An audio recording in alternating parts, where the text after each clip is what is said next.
So, good evening, and thank you for joining us tonight for our judges training. We're going to do things a little different tonight, and I think you will like it. I'd like to start by introducing our panelists. They can tell you a little bit about themselves.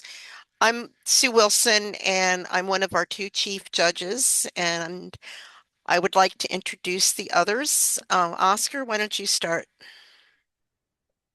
Good evening. I'm Oscar Zalamia.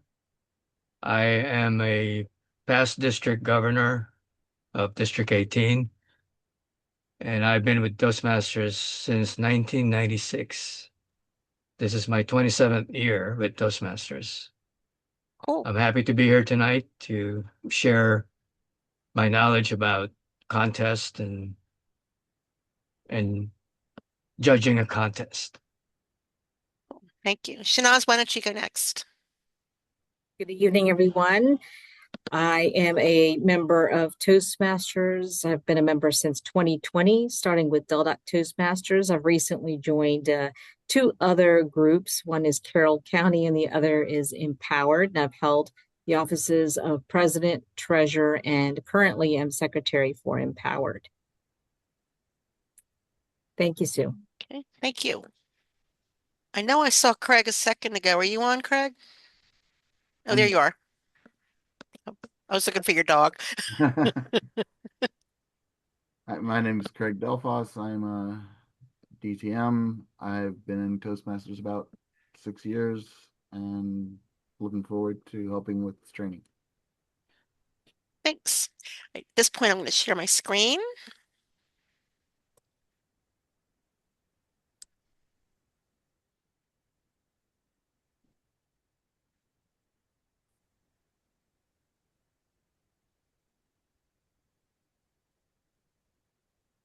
All right, hopefully you can now see my screen.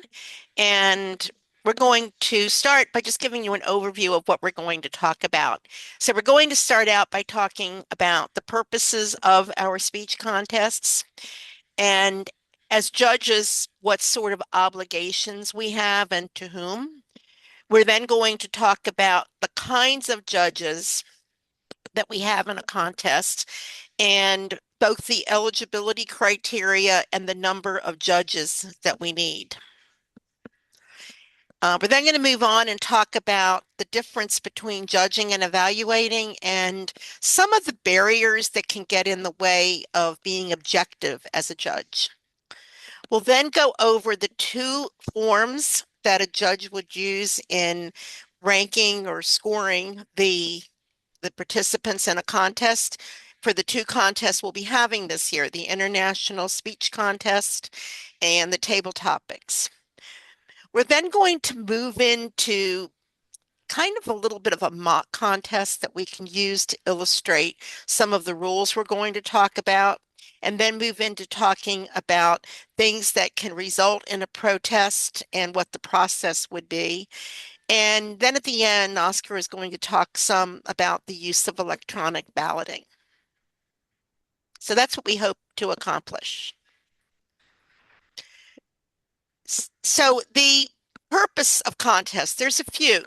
First, it gives an opportunity for our members to practice competitive speaking and really to become better speakers. When they're preparing for a contest, they're putting their skills to use and they're improving as they prepare. You can see the difference from the beginning to the end. This is just really an opportunity for them to do a better job and to learn. It also provides some interesting programs that we can show to both our members and to the public. This puts us in the forefront. People can see what kind of talent we have. And it also gives us an opportunity to learn. When we watch some of the speakers, you can really see how good they are. You look at some of the things they're doing, and it helps you as a speaker become better. Some of us that were in at the convention back in August could really see some of the amazing talent and came up with ideas that we could use to become better speakers. So judges have some obligations. They're obligated to provide the contestants a fair and unbiased opportunity. This is important that they, as judges, want to keep the contest fair. In addition, the contest is part of the Toastmasters International program, and we really owe it to Toastmasters International to uphold their reputation and follow the rules and procedures that they have prescribed. There is a rule book, and we need to make sure that our contests follow the rule book because that's the standard that TI has set. In addition, we want to be sure that the audience is provided a very cohesive and entertaining event with interesting speeches. We want the audience to be glad they're there, not only to hear the one speaker they knew, but to hear all of the speakers. And finally, as judges, we're an important part of the Toastmasters program, and we owe it to ourselves to do the best jobs that we can and act in a very fair, unbiased way. The kinds of judges we have. There are three kinds. We have the chief judge, we have a voting judge, and a tiebreaker judge. All of them are judges, but they all have a different role in our contest. So the chief judge, before the contest, gets to work. The chief judge is not a voting judge, but they serve as the coordinator of the judging team. The chief judge will help recruit voting judges as well as timers and ballot counters if it's needed. The contest master will be recruiting, the contest chair, I should say, will be doing some recruiting, but the chief judge is often helping trying to fill the different roles. The chief judge is also responsible for making sure that the judges selected are qualified to serve that role. There's certain educational levels that need to be met, and as the contests move on to the division level, there's some additional requirements that the judges need to meet. Before the contest, the chief judge will hold a briefing of the judges' team and make sure that everyone is familiar with their role, meaning the whole judging team, the judges, the timers, and the ballot counters, and they have the appropriate tools they need to perform this role. If the contest is using electronic balloting, the chief judge needs to make sure that all of the members of the judging team have the links to perform their role, and they ask them to try the link ahead of time using the device they'll have at the contest. Sometimes we're not going to use it, and the chief judge needs to make sure that everybody has the tools they need to do the manual and understands what the manual process is as well. On the day of the contest, the chief judge will collect the timer reports and the tiebreaker ballot just in case the tiebreaker ballot is needed. He or she will work with the ballot counters to be sure the results are complete and accurate. In the event there is a protest, the chief judge is going to conduct the protests, which we will be talking about later in this session. Finally, the chief judge is responsible to submit the list of winners to the contest chair to announce to the people that are gathered. And then we have voting judges. The voting judges vote, and they're responsible for scoring and ranking the contestants. They are provided and should use the judge's guide and ballot, which they can use to help score the speeches. We will be going through those forms, and you will see that there's different guidance given on how you should score. Even if we're using electronic balloting, you're going to use the manual form in order to prepare your scores, which you would then submit electronically. As a voting judge, they need to listen attentively to all the speeches.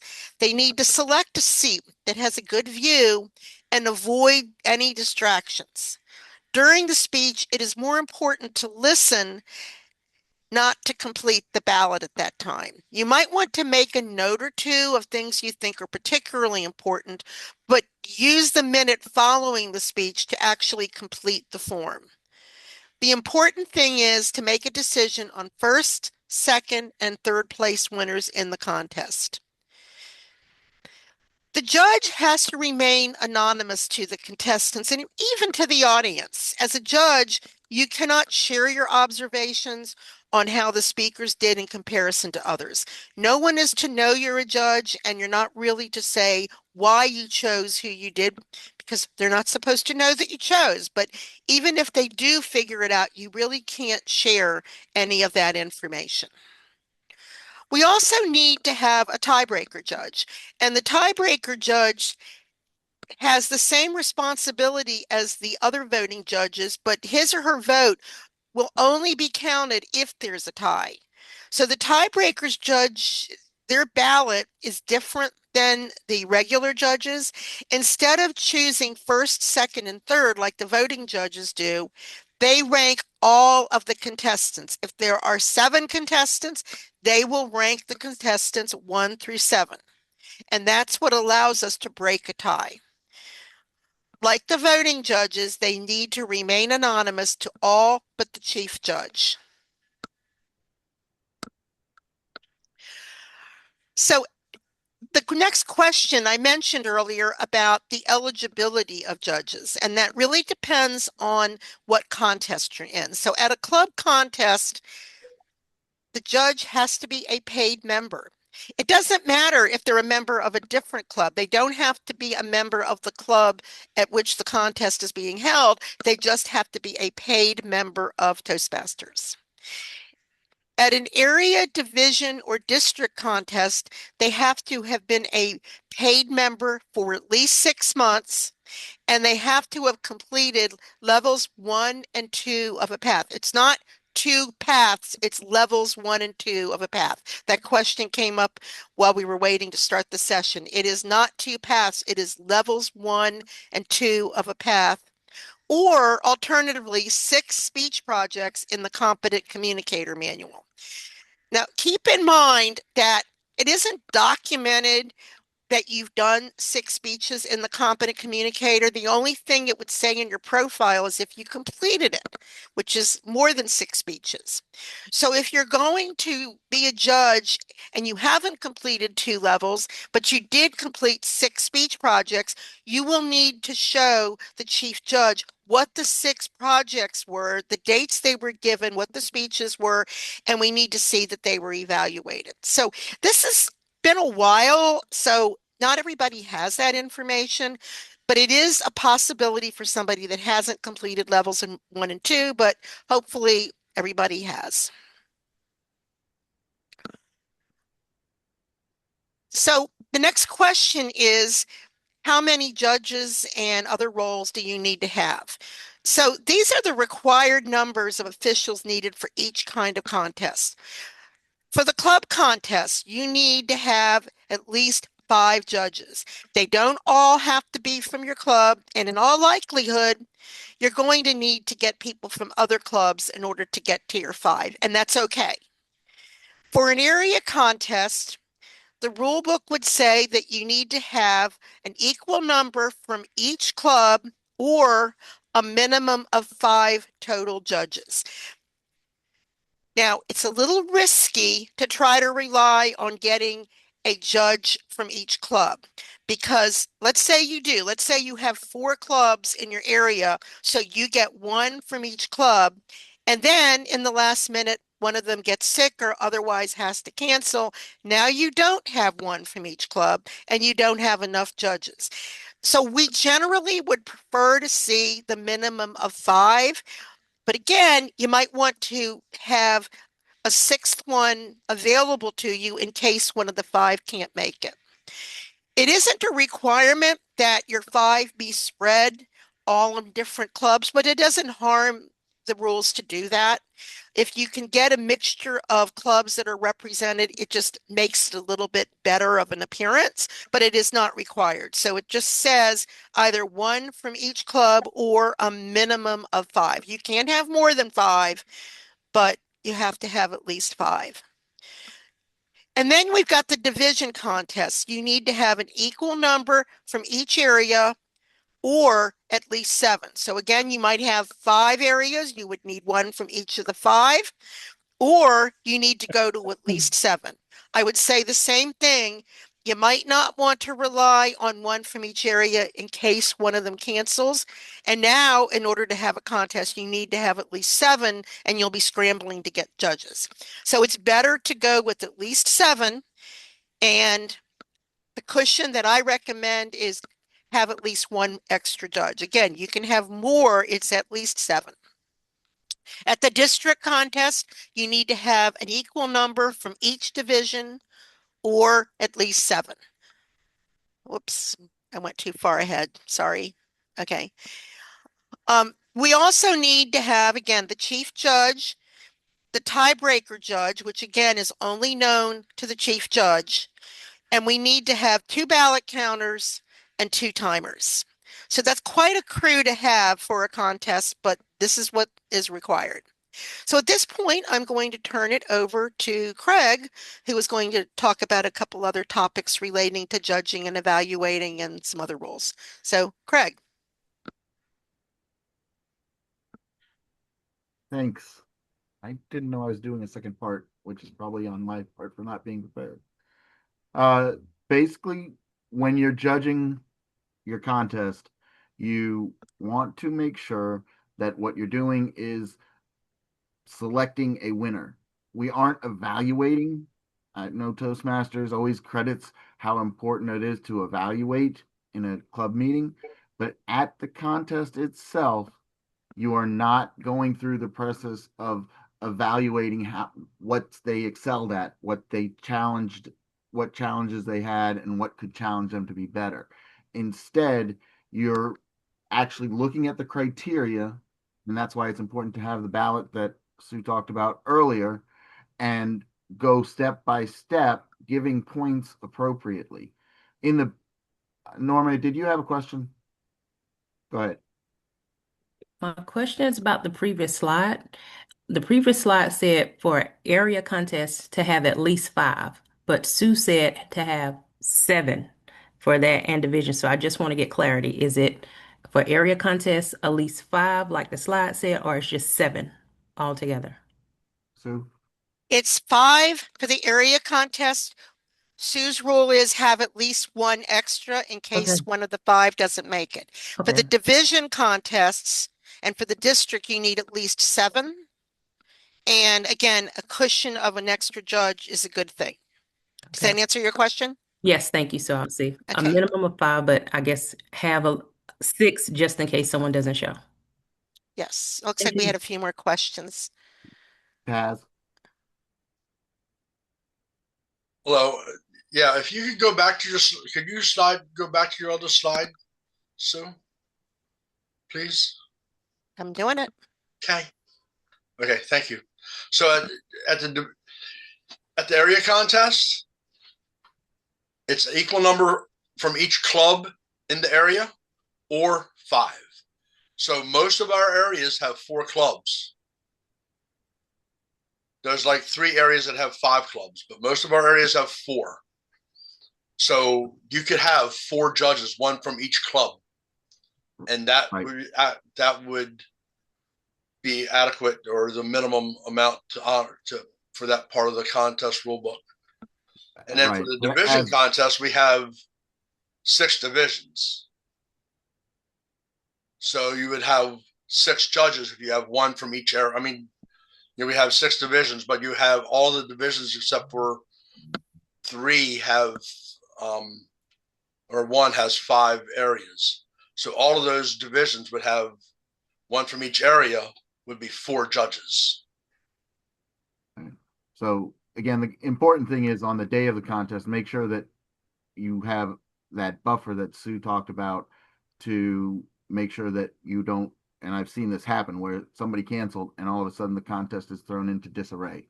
So make sure that you have the right number, and if you're going with equal number from clubs, have backups planned because you don't want to get caught short. Chantel? Hi, that was my question. Is it that an equal number from each club, even if there's less than 5 clubs, Correct. or 5 if they're not coming an equal number from each club? Correct. You can go with, in a case of, for example, using the area an area with 4 clubs. You can have 4 if one from each club, or vice versa, you can have 5 and they can be from anywhere. There's no requirement for the equality of clubs. Got it. So when you're being equal, it's based on the number of clubs you have or divisions or districts. Club area division, correct. And when Always you're not being equal, then you have to meet the 5 or 7 minimum, correct. recognizing you recommend 1 or 2 backups for issues. Exactly. Okay. Right. Thank you. All right. So moving back to, if you can advance the slides. So moving back to the judging versus evaluating. On Sue, do you have any graphics of a sample ballot? Yes, we're getting into that in a little bit. Okay. On the back of the sample ballots, and when you are a judge, look over the criteria that's listed. It tells you what is in each category, and also it tells you how the point structure works. So it's use the paperwork that and criteria that Toastmasters given. Again, always remember that as a judge, it's your opinion, but you keep it to yourself. You don't share it through others, and you don't banter back and forth with other judges or other contestants about what you thought. You keep it to yourself and make your decisions and submit them appropriately. Was that all I was doing? No, you have some more slides. I'll tell you when you're done. Okay. So to be a good judge, I'm going to depart from the slide a second and say that the most important thing that you need is to focus on the core traits of a good Toastmaster. If you are focused on the core traits of a good Toastmaster, you will be respectful of all the contestants and give each one a fair and accurate judge. You will act with integrity and not use bias. Be as aware as you can to avoid bias. You will obviously be conducting service by being a judge, but also by being an attentive and effective judge, by listening and reacting and taking mental notes, as well as making good paper notes for yourself, however you find that. And then obviously excellence. If you have, to the best of your ability, listened and made notes and looked over the criteria, you will give an excellent result. Next slide. There are a ton of barriers to objectivity. And most of them, if I tell you them now and I go over them, you're going to say, oh, of course I would never do that. The biggest barrier to objectivity outside of the 4 things listed is being unaware of your own personal barriers to objectivity. In other words, you got to look at yourself through the window and say, am I really listening to this person like I have never heard them before? I'll give an example. If you listen to Tony Whitten 1,000 times and you go to judge him and you think about all the 1,000 times before, even though you think you're being objective, you're not, right? You have to take his speech on that day and listen. If you think that, okay, well, I didn't pay it, I took my notes for speaker number 1, but boy, as you're doing your things, you think, but speaker 1 was just a little better, then you're letting speaker position affect your opinion. Objectivity is the highest standard of excellence, and it's hard. When you're a judge, it is hard to be objective, but you have to take the speech you hear and judge it outside the realm of everything else you know about life. You're only looking at the judge. So quickly to cover each one of these barriers, speaker position is obvious. If you give the more credit to the first person because the others you don't, or if you minimize the first speakers because the others might be better, you're not being objective. You've got to look at that speech and say this audience attention was worth 15 points, period, and that's where I put it. How you judge that is your choice. Champion for an underdog, somebody if they just seem like they're new or you've never seen them before and suddenly you think, wow, that guy just did great or she was amazing, that's fine, but don't let it be because they came off as somebody who was going to be unexpected. The halo effect is what I was talking about with Tony, where you know this guy, you know this speaker, you know this person, and they always wow your socks off. You always hit them hard. So you naturally want to just inch their scores up. So instead of maybe they deserved a 15, but you give them an 18 because you just are wowed by them. Reverse halo obviously is the second. If you listen to me talk and you say, man, Craig can't give a speech worth nothing, he's always stuttering and talking in circles. And then I give an excellent speech, but because you know that normally my speeches are so, and you knock me down a few pegs. That's a reverse halo.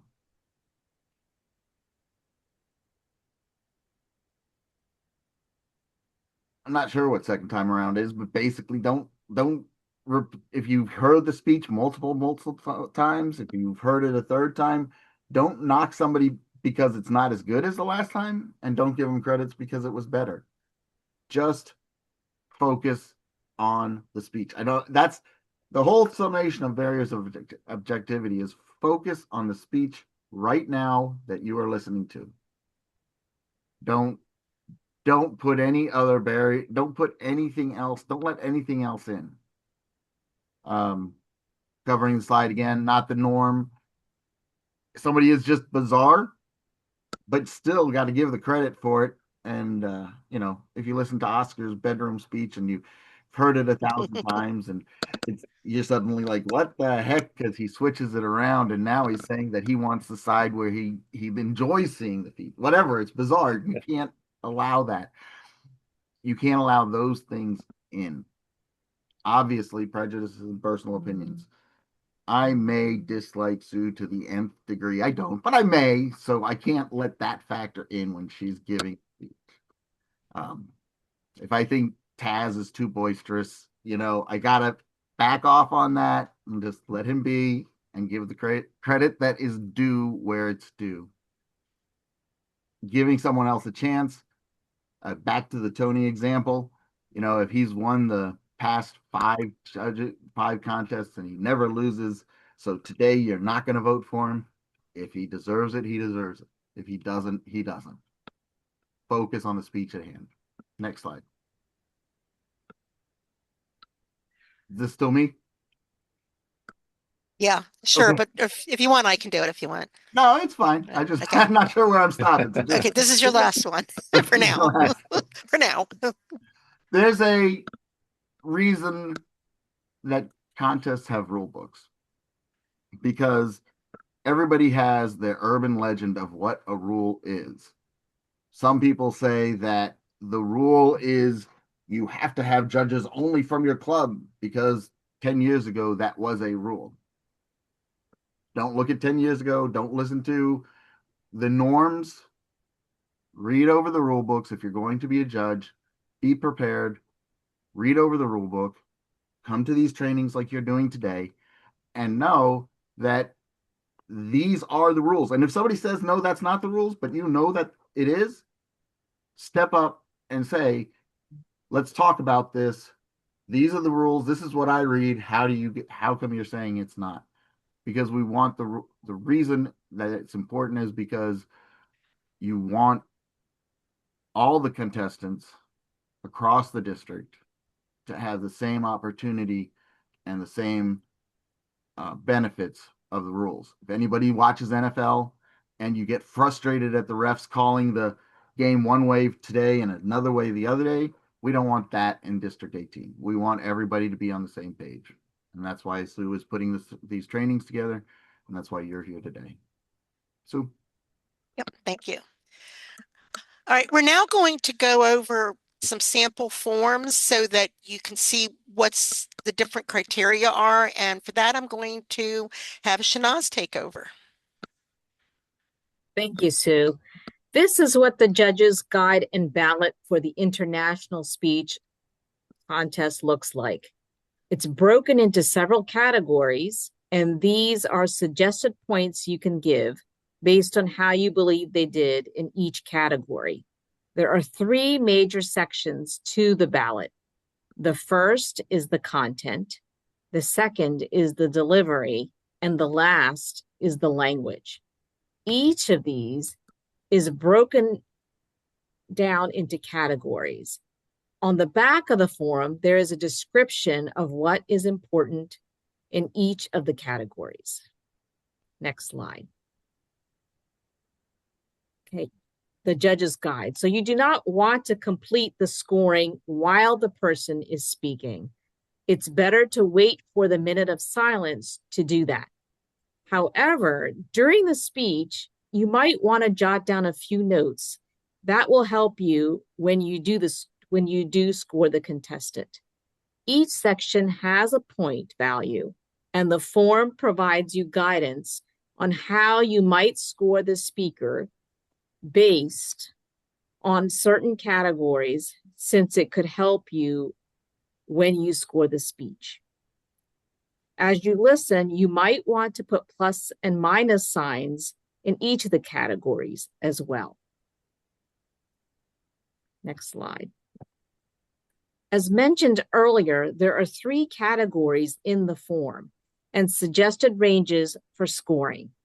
The suggested scoring is that content is worth 50% of the total points, and delivery worth 30%, while language is worth 20%.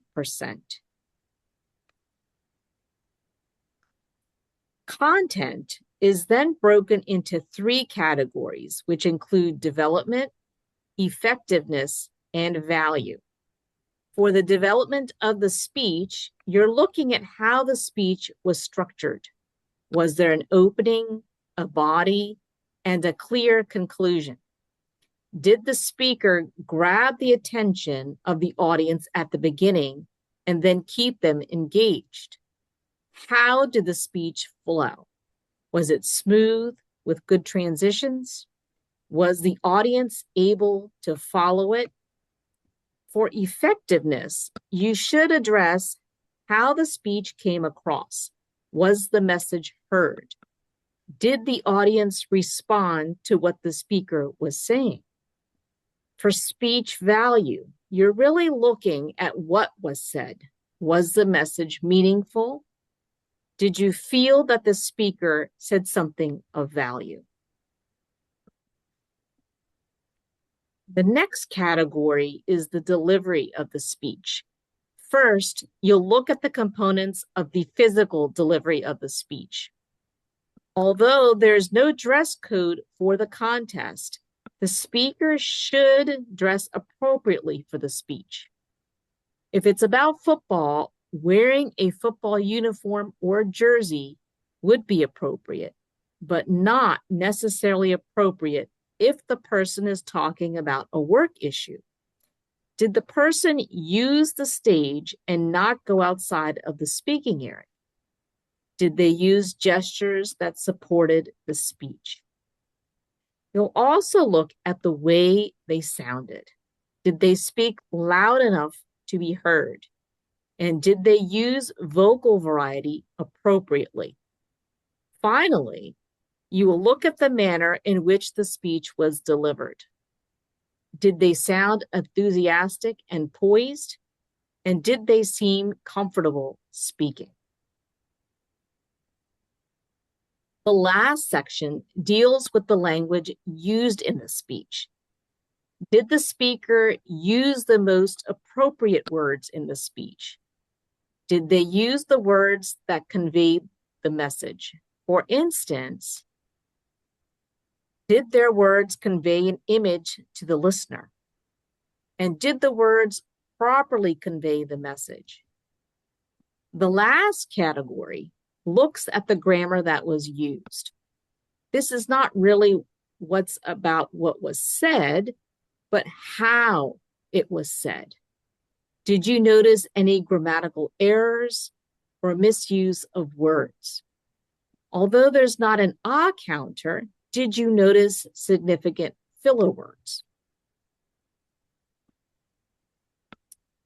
The table topics form is organized in a similar manner with major categories and recommended point values. The major categories are the same. They are content, delivery, and language. The contest is broken into two categories, which consist of speech development and effectiveness.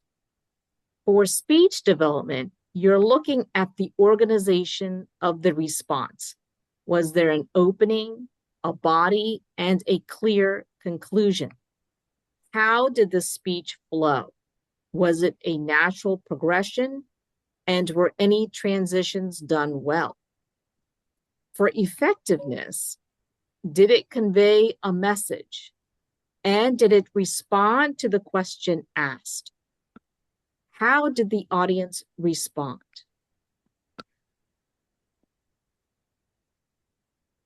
Okay, and table topics as far as delivery, it is the same as the International Speech Contest, where you're looking at both the physical and with the voice as far as appearance, body language, and use of the speaking varia. And again, with the voice as far as volume and clarity, and then use of vocal variety. And at this time, I would, this is the last slide. As far as language for table topics, you're looking at the same thing you would look at, again, in the International Speech Contest. Did they use appropriate words to convey the message? And were the words understandable to the audience? Finally, was their speech grammatically correct? Did they pronounce the words correctly and avoid any misuse of words? Okay, and at this time, I will turn it back to Craig. Okay, thank you, Shanaz. So we're going to talk about contest disqualifications and contestant disqualifications and rule violations. There are only a few reasons why a contestant can be disqualified. The first is eligibility. Second is time. Third is originality. And fourth is referencing another contestant's speech. Eligibility should and must be done by the chief judge and contest chair before the day of the contest. That includes, are they a member in good standing? And is their club in good standing? You don't want to have somebody go through the whole process and then get to the next level and find out they were not in good standing. That just throws everything into a tither. So we don't want that. So the contest chair, contest judge, contest chief judge, set that aside. So as a judge at a contest, you should not have to worry about eligibility.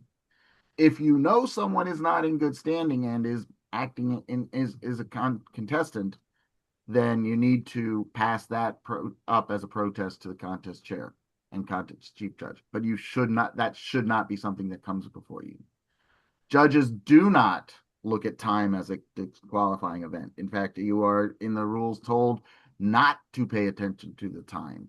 So don't be looking around if it's in person for the clock and see if a person went over, even if you know that they're 10 minutes on a set 5-minute speech. Judges don't do that. We have the timers and ballot timers for that effect. So we get to originality and referencing another contestant's speech. Originality can be obvious. It can also be very touchy-feely. I had one contest where the person was basically pulling items from an autobiography, and so they got disqualified, even though it wasn't just a block sum of things. But you have to be listening and say, have I heard this before? Is this sound like they went outside of their words? So if a speaker normally has a certain style and suddenly they go into a very monotone section, then you might get a feel for the fact that it's not their original material. The other thing on originality is that you can't use more than 25% of somebody else's ideas. So I always break it down by time. So on table topics, if it's a 1 to 2 minute speech, then you're talking about even 15 seconds of the speech being unoriginal and somebody else's ideas, suddenly you're in a protest mode. On a 5 to 7 minute speech, at 6 minutes, 25% of 6 minutes is 1.5 minutes. So if you hear somebody going into a 2 minute spiel from a book, then you start questioning whether it's original. Finally, you can't reference a contestant can't reference another contestant's speech from the same event. Now, I'm going to open the discussion to Sue for a second because I still am not clear on this. If there are 3 contests at an event, can they reference other, can the person in the international speech contest, for example, reference something that was said at the table topics contest? Or is it contest specific or is it event specific? It is contest specific. Okay. They cannot reference another person. It can be another date, another event at this contest. Okay. So when you in table topics, generally speaking, you won't have that because you don't hear the other speakers. Same with evaluation contests, but in humorous and international speech and tall tale speech contests, you would have to risk it. I will put in a note for the demo that we're doing in a little bit. That rule will be take into account that this is a training, so we're going to kind of bend the rules a little because we're not going to give full 5 to 7 minute speeches. So referencing another person's speech at the contest is a no-go. Rules violations, I pretty much covered the speaker eligibility. You have to be, they don't meet a minimum education, which is only on the international speech conference or international speech contest, and that is a level 2. So make sure that you have, again, that all of the eligibility concerns should be addressed beforehand, but they have to have completed a level 2. They competed in another area, division, or district. That's, again, outside of what a judge in the moment will know. Not a current paid member and not a good member in stinging. Judges can't check any of this stuff. So that's not effective to what a judge needs to know. Timing is below the minimum or in excess of the maximum. The only one that's a little confusing is the table topics, because in table topics you have to come up to the green light. Remember, in the other contests you have a half minute below and a half minute above. But again, judges don't have to worry about that. Moving on. These you talked about. Right. Originality is 25%. Make sure that it's paraphrased, quoted, referenced, and it also has to be identified. You can't plagiarize and try to get away with it by not identifying it. And as we had that. So now we're going to go into examples. Sue, it's up to you. Right. We're going to do a quick demo of a contest, and you might find there's some violations being committed. That rep might have an opportunity to blow his whistle. We'd like to see if you can catch the infractions. This is going to be a table topics contest, and I will be acting as the contest Toastmaster, and I will have 2 contestants.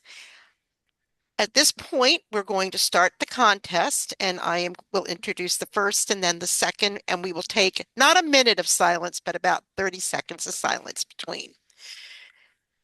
So we're ready to begin. Contestant number 1, Craig Delphos. Say what you mean. Say what you mean, Craig Delphos.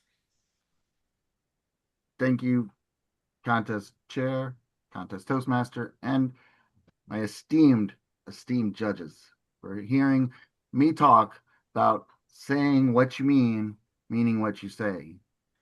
I think the best example of this is when Abraham Lincoln spoke and he said, fourscore and 7 years ago, our fathers brought forth on this continent a new nation conceived in liberty and dedicated to the proposition that all men are created equal.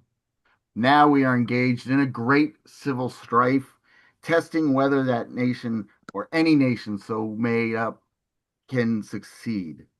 I think that these are clear words from our former President Lincoln that we need to take to heart right now. I know he meant what he said and said what he meant. Back to you, Sue. Thank you. We will now have not quite a minute of silence. We'll have about 5 seconds. Close Okay. enough. Contestant number 2, Oscar Zalamia. Mean what you say. Mean what you say, Oscar Zalamia. Fellow Toastmasters contest chair, first of all, I am so honored to be here on the same stage with my fellow contestant, Craig Delfoss, competing here at a high level. I am just amazed to be competing with him. Mean what you say. It's an expression that emphasizes sincerity, honesty, and accountability in communication.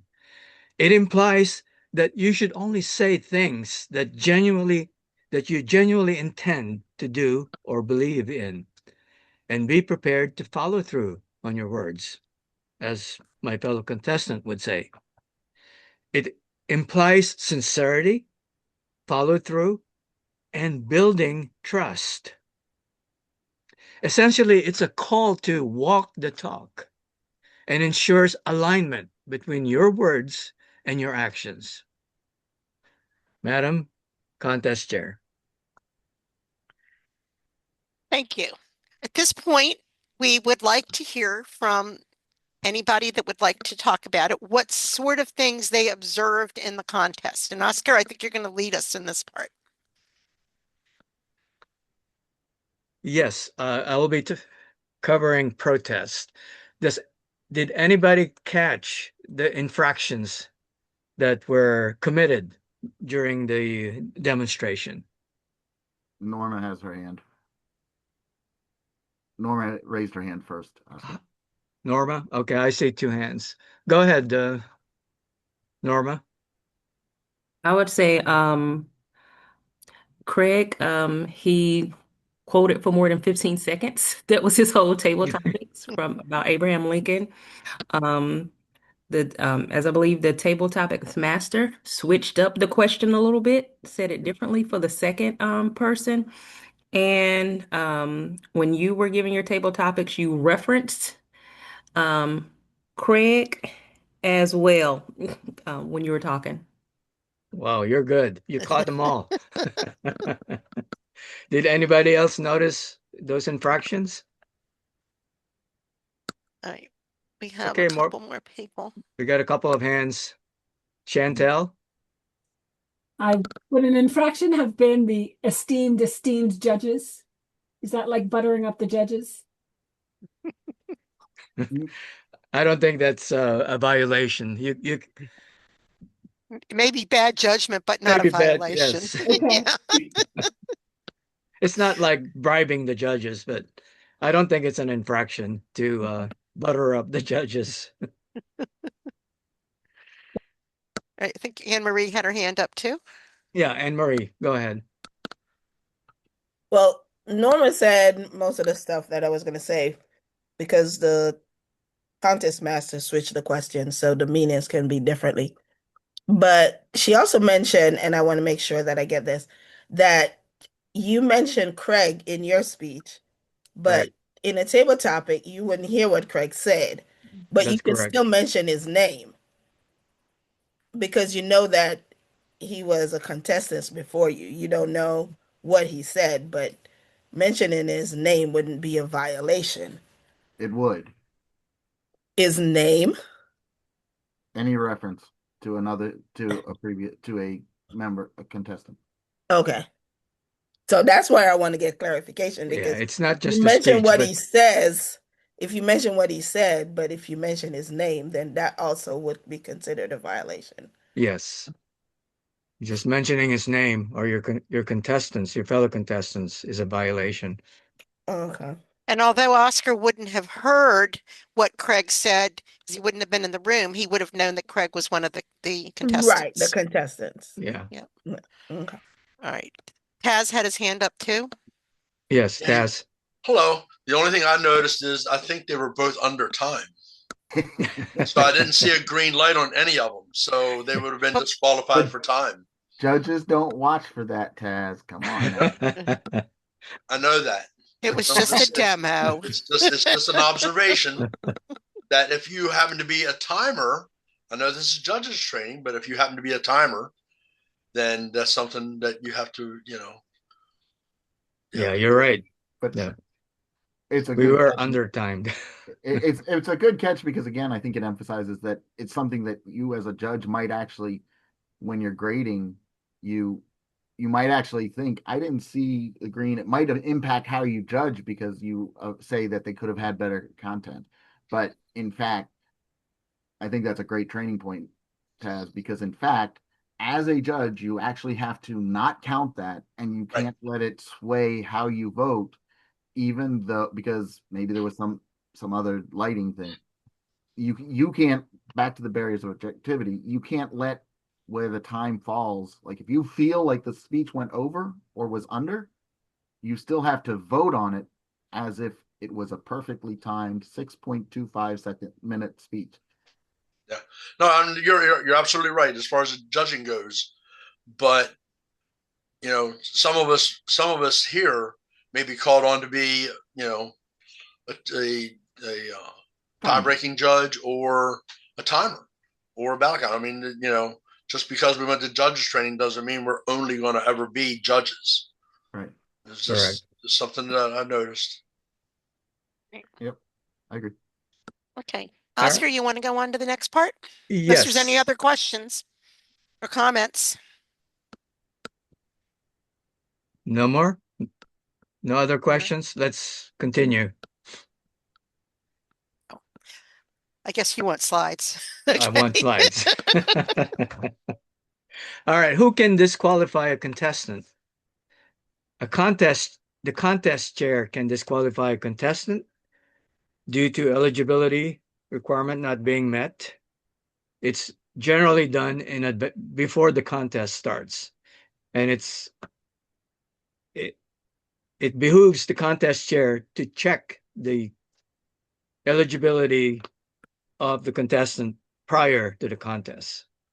You don't want to wait until the day of the contest to find out that the contestant is not eligible. But the contest chair is the one that can disqualify due to not meeting eligibility. On the other hand, the chief judge can disqualify a contestant due to a time uh, violation or originality or referencing another contestant's speech. Okay, go ahead. Next. What is a protest? A protest is a challenge due to a rules violation, which you notice we did today. Who can raise a protest? Voting judges and contestants can raise a protest. I marked highlighted voting judges in blue and contestants in yellow, as you'll see in my next slide. I'll start with the voting judges. This is the protest procedure for voting judges. A voting judge can lodge a protest by informing the chief judge. Using the paper ballot, you would write protest on the ballot. Or you can use the electronic collection system that we have put together, where there's a checkbox for a protest box. And I'll demonstrate that in a little bit. So when there's a protest, the second step is the chief judge meets with the protesting judge or judges, because it could be more than one. If the protesting judge or judges still wants to proceed with the protest, the chief judge will then convene a meeting with all the voting judges. to discuss the protest. Step 4, the judges will discuss the protest, evaluate the facts and the rules. Step 5, the judges will then vote whether to disqualify or not. And it's majority rules. If the majority of judges decide vote to disqualify, then we'll proceed. If the judges vote to disqualify, the contestant is then asked to meet with the chief judge and the voting judges and given an opportunity to respond, to explain. The judges will listen to the explanation and vote again whether to disqualify or not. Maybe the explanation is valid. Who knows? But then they vote again to determine whether to disqualify or not. Step 8, if the judges vote to disqualify, the chief judge will then notify the contest chair of the disqualification. Step 9, the contest chair will then inform the contestant of the disqualification. And finally, step 10, the disqualified contestant is removed from the ballot. Those are the 10 steps for the protest lodged by a voting judge. Are there any questions about that? Okay, let's move on. Now I'll talk. I'm so sorry. I have a question. It's Jacqueline here. I just wondered how often does that happen? The Often. protests? It has Hmm? often. It happens more than. It happens quite often. Okay, thank you. I think we experienced it, what, 3 times last year, Sue? That sounds about right. Yeah. Can I weigh in a second, Oscar? All right, now No, I'll talk Craig about. wanted to speak. Craig wanted to say Go something. ahead, Craig.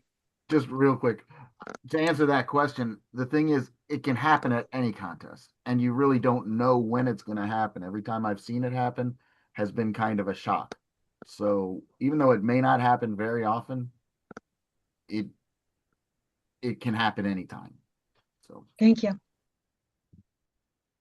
All right, now I'll address the protest procedure for contestants, the yellow highlighted steps. All right, so the first step is the protesting contestant notifies the chief judge of the protest. Actually notifies the contest chair of the protest, not the chief judge.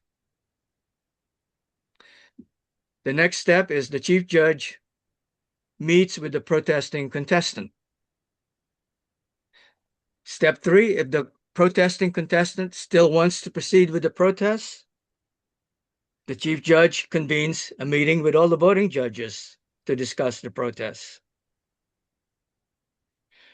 Step 4 is the same as the steps that we previously covered with the voting judges. So it's the same as from step 4 to step 10, it's all the same. The timing of protest. It must be done prior to the announcement of the adjournment of the contest. Disqualifications announced at the conclusion of the contest must be announced at the conclusion of the contest. Once the contest is adjourned, the results are final, except if there is an error in the announcement of the winners. And that has happened before too, where the order of the winners were reversed. The third place was announced as first, second as second, and first as third. Sue, I want to use my version of the electronic of the rest of the Okay. slides. So Then will I'll you? stop sharing and you're on. All right. Let's see here.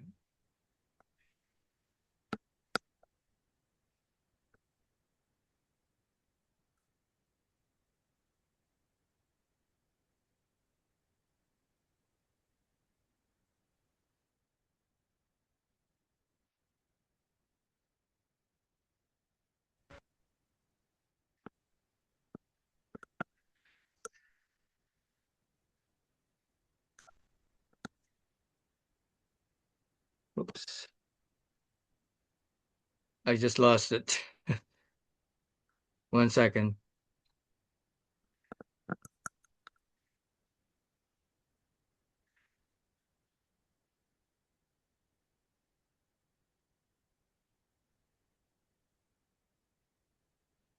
Okay, we're back. What is this electronic collection system? It's a it's an alternate way of collecting those paper ballots, but doing it electronically. It's it's a way to collect the judges' ballots, the timer's report form, and a way for the ballot counters to tally the votes and view the results. So it's just an alternate method for collecting those paper ballots. It's more efficient. It maintains an anonymity of the judges because they don't have to erase their paper ballots for the ballot counters to collect. They can just they can just transfer the results from their paper ballots into their smartphone or into their laptop or into their notebook. So that's all done transparently, or that's all done electronically. It requires, if you're going to use this electronic system of collecting ballots, the venue must have a strong internet, Wi-Fi, and you have to bring your electronic equipment, your smartphones or your laptops or your smartphones or your computer laptops. And if it fails, if the electronic collection system fails, you still have the paper ballots as a backup. So now I'm going to demonstrate the electronic collection demo. If you have smartphones, you can link to this QR code and see the electronic collection system. So I'll give you a minute to connect to to these to this electronic system. Has any Does anybody need the link on chat, or or or do you have the smartphones? I have mine on smartphone. Okay. Anyway, let me put all these links on the chats in case you don't have a smartphone. Give me a moment.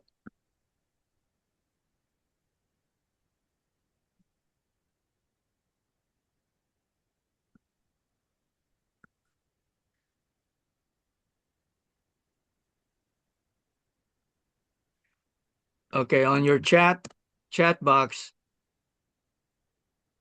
I put all the links in there, so you can use your laptop as well.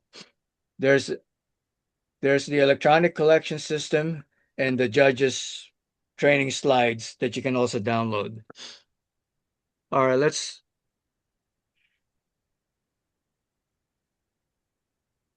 let me share the electronic collection system. One moment.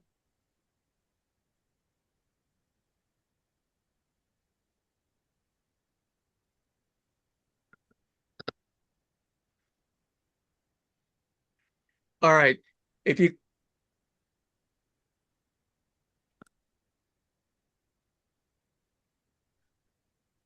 Oops.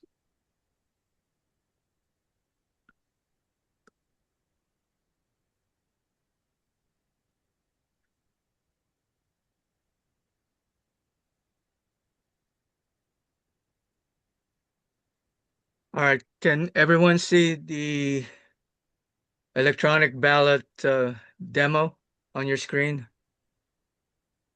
Yes. Is it showing up, Sue? All right. Mhm. So if you follow that QR code or if you follow the link, what you'll see is this judges ballot electronic what you'll see is this image on your screen or on your smartphone. Let's do the international contest. So everybody click on the international.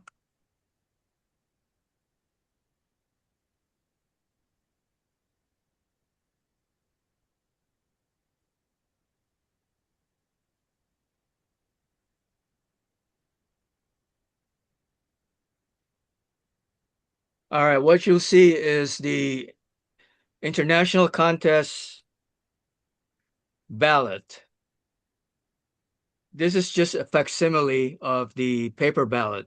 What you will do is you'll enter your name here as a judge, and then you'll select your first place, second place, and third place winners. Okay, I pick George Washington as my first place winner. I'll go with Abraham Lincoln for second place, and I'll go with Barack Obama for third place. And if there's a protest, you would just click this box. I'll go ahead and submit a protest and then submit. And that's it. Has everybody submitted their ballots?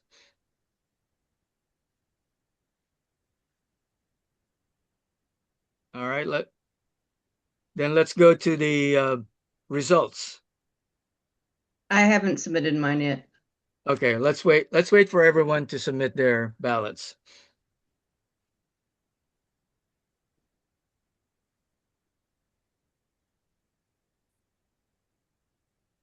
Meanwhile, I'll go ahead and connect to the ballot counters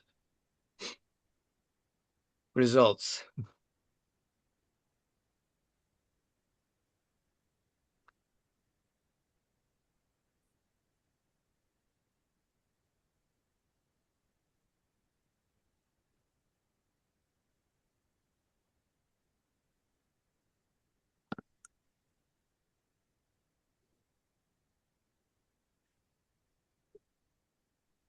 Sue, can you check your version and see if the results came through?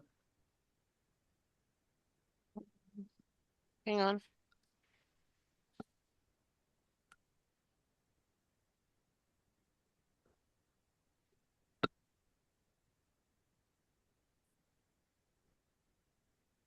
I don't have your link. Maybe just try it again because I know people have Okay. submitted, but I don't have the link for it.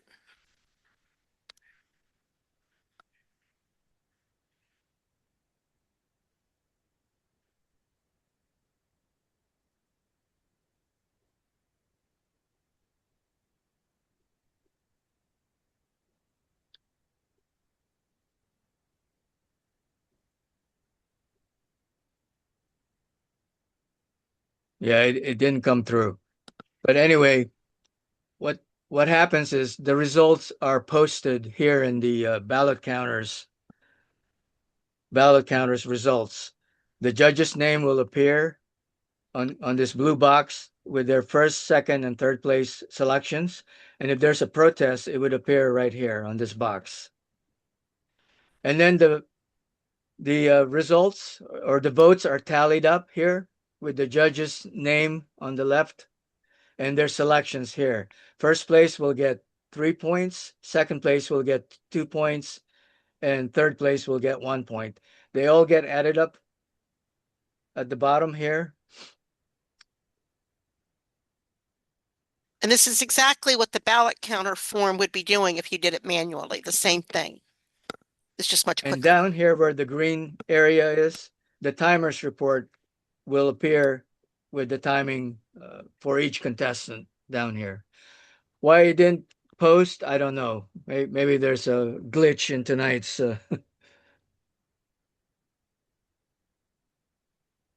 But that's how this electronic collection system works. So when we talked about the chief judge is going to, the week before the contest, hold a judge's briefing, they're going to test the link and make sure that it's working for everybody. So the same process that Oscar just did, there'll be a quick one. So you'll have the actual link for the contest you're going to be. We're going to ask you to try it. And at the judge's briefing, we'll test to make sure everything accumulates. And I think that's the end of our That, material. Are there any yeah, questions? that concludes the demonstration of the electronic collection system. We actually tried this tool at the international convention and it worked flawlessly. I'm glad it worked there. Right, Chantel, you have a question? I do. Um, for selecting your first, second, and third, it comes after we've used the judging sheets Mhm. that are we're evaluating folks in the three areas, and we would add up our points to guide us on who's our first, second, and third choice. Am I correct? Exactly. Okay, just making sure I'm tying Yeah. all the pieces together. Yeah, you would do all the Mhm. forms and then you would look to see how their scores compared and rank first, second, and third. Okay. And do the scores on those sheets get entered electronically? Those always stay paper, but Those the are for first, second, your and third reference would only, be, Chantel. Yeah. pardon? Nobody else ever sees your scores. Oh, got it. Okay. One other note on judging is in the rules, and Sue, correct me if I'm wrong, but at the end of the contest, once everything's been tallied, uh, all the paperwork gets thrown away. So there's not supposed to be any record of what people have voted. So that Got it it. really is Yeah. you're relying on the individual judge's integrity and respect to the system. Yeah. Even if we're using electronic balloting, you would have your detail that you were scoring them. We ask you to take it home and toss it. Get rid of it. Don't throw it away at the contest. Take it home and just toss it. Burn it in the fireplace if you want. Wait, Very the good. district Thank you. doesn't bring a corporate shredder to just dump all the papers? Any other questions? Chantel, you have another one, or is that your hand up from before? Oh, okay. Okay, well, I think that wraps up our training. If any of you think of any questions later, you can write any of the four of us. So Shanaz and my names, if you go to the District 18 site, you'd see a link to the two of us. You're welcome to, but Oscar and Craig are as equally knowledgeable. Any of us can help you with it. And I do appreciate the help you guys gave. So thank you, Oscar. Thank you, Shanaz, and thank you, Craig. And thank all of you for being here. We look forward to your helping us with contests. Thank you so much for a great presentation. Great. Have a Thanks. great day, guys. Thank you very much. Okay. Have a nice evening.